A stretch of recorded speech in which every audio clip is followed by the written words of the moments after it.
आजकल एक important disease देखने को मिल रही है पेशेंट्स में, यंग पेशेंट में, स्पेशली जिनकी एज 45 ईयर से कम है, चाहे वो मेल है या फीमेल है।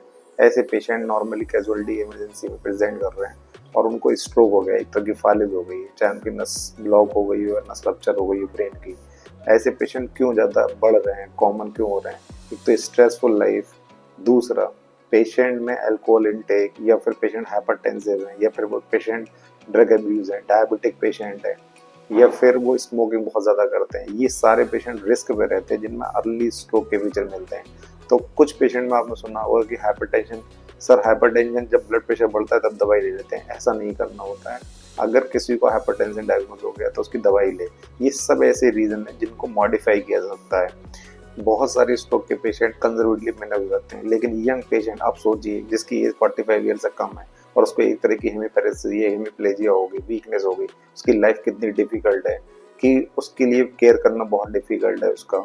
और इसीलिए जितने भी पेशेंट जो भी प्री डायग्नोज्ड हैं हाइपरटेंशन से या डायबिटीज से, या फिर कोई अदर कॉजेज है, या ड्रग अब्यूज कर रहे हैं, अल्कोहल ले रहे हैं, उनकी लाइफ बहुत ज़्यादा प्रॉब्लम आ जाती है। इसलिए जो भी पेशेंट डायबिटीज या हाइपरटेंशन से डायग्नोज्ड है, या फिर अल्कोहल ज़्यादा लेते हैं या स्मोकिंग करते हैं, तो ये सारी मॉडिफाइबल चीज़ें अगर हाइपरटेंशन या डायबिटीज़ का ट्रीटमेंट लिया जाए और अल्कोहल या फिर ड्रग अब्यूज़ है या फिर स्मोकिंग है उसको विड्रॉ कर दिया जाए, तो risk of stroke very less.